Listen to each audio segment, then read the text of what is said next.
Assalomualaikum. Men YouTube obunachilar. Bandagi hamma bloglarimiz, bandagi blog hamma bloglarimiz xudo xolasa 80-90% ko'rdi.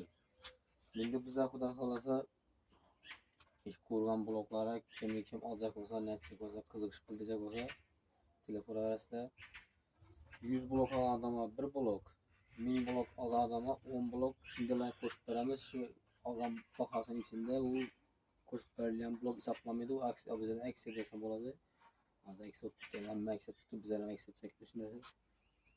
Hamma bloglar ko'rgan maktab. O'tgan vaqtda yo'q qilgan qushlar. Izla vaqti ko'rgan bo'lsangiz, izla vaqti ko'rib bo'lmasadan 30 kilo, 35 hozir bu 15 kilo chiqadi, 14-15 kilo chiqadi.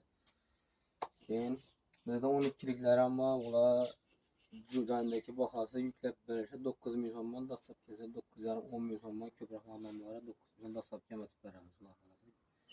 Bular 13,5 mingdan dastlabga ko'p odamlar hozir raqam 180 olaman ya 150 olaman deydilar, lekin 13.800 dan dastlab ketib beramiz. O'zim ikkitaman deydilar, 13 joydagi bahosi 13. O'zim ikkitaman deydilar uchun. Dastlab ketib beramiz, 1000 kerakmi, 2000 kerak deydilar uchun. 13,5 ming dastlabga plus yan qaytgan gapim 1000 dan 10, 1000,5 2000 15 20 shunday qo'shib beramiz. Bu blok kerakmi bo'lmasa, kilo ham qo'shib beramiz. Kilo shunday qo'shib beramiz. Yana plus bizada nozam bo'ladi.